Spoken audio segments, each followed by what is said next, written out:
Good day mga kayamers, kamusta po ang lahat? Alright, so mga kayamers, for today's video, actually wala tayong motor na pag-uusapan so far, pero parang motor pa rin yung pag-uusapan natin eh. So, kasi wala na yung na-dispose na natin yung ating Honda Click 125i. Okay?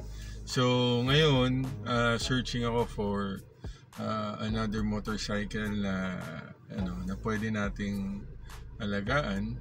Okay? And hopefully ito na yung tumagal na motorcycle sa atin. Okay? Kasi yun nga, ang daming na natin nahawakan na mga motorcycle. So pero yun nga, isang sa mga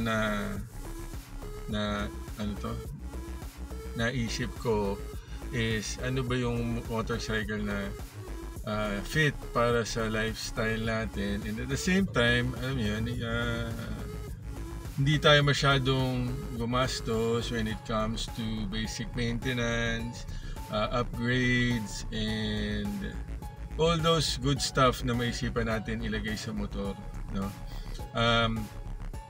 So dumating sa point na yun, gusto kong mag big bike, pero yun, salamat sa mga tropa natin kasi may mga tropa tayo nagpahiram ng big bike nila, and we get to experience na pumasok sa expressway, and yung kung naalala nyo yung yung Duke, Duke 390. Okay, so nasubukan nating ilabas yon sa expressway.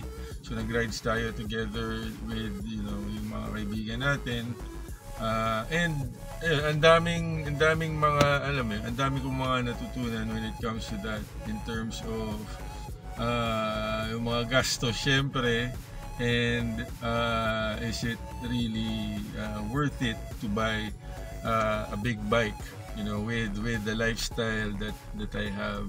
Okay, so yun, ginagawa ko tong video na ito kung sakali meron kayong mabigay na idea, okay, kung anong motorsiklo or scooter or underbone, basta lower cc lang yung naisip kong kunin mga kayamers, no? I have a few on my list na gusto kong kunin. Meron yung mga top brands natin like yung Honda, yung Yamaha, Suzuki, pero meron din tayong mga tinitingnan na mga China bikes na I think it's also affordable, but syempre na-test na rin natin yung quality nung mga motor na yun. So yun mga kayamers, no? Kung meron kayong suggestion na or ideas na pwede natin tingnan na motorsiklo para sa mga next videos natin, please comment down below para at least makita ko kung ano yung pwedeng nating yun. So yun, so yung motorsiklo na kukunin ko, it's more of ibabase ko sa lifestyle ko, so it's more on city driving na siguro,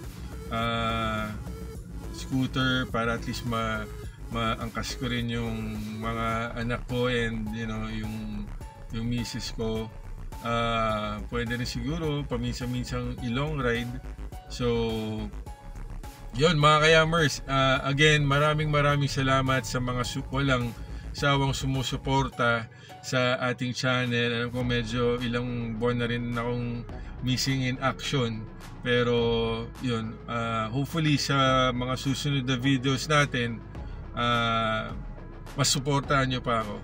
Alright, so yun lang mga kayamers, ride safe always. So thank you mga kayamers, and peace out.